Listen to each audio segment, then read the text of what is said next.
నిన్నటి దినం ఎలక్షన్స్లో ఈ కాలువ నీటి సంఘం ఎలక్షన్స్లో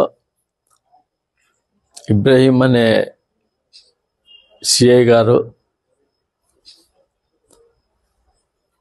నన్ను పేరు పెట్టి ఎమ్మెల్యే అయితే మాకేమి, నీవెవరా మాకు చెప్పనీకే అనేటువంటి మాటలు మాట్లాడినందువల్ల ఇవాళ ఉదయం మా వైఎస్ఆర్ నాయకులు, ఎమ్మెల్యేలు నాయకులు ధర్నా నిర్వహించినారు. వారు మాట్లాడుతూ సాయంత్రం లోపుగా సిఐ గారు ఎక్కడున్నా క్షమాపణ చెప్పాలా, లేకపోతే బంద్కు పిలిపిస్తామని చెప్పినారు.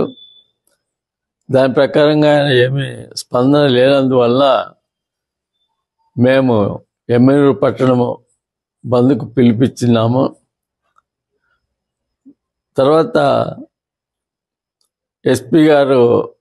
ఎస్బీసీఐ గారు ఫోన్ చేసి ఎస్పీ గారు హామీ ఇచ్చినారు, ఇబ్రహీం సిఐ గారి పైన యాక్షన్ తీసుకుంటారని చెప్పినాడు, కాబట్టి మీరు బంద్ ఉపసంహరించుకునండి అని ఎస్బీసీఐ గారు చెప్పడం వల్ల బంద్ని ఉపసంహరించుకుంటున్నాము.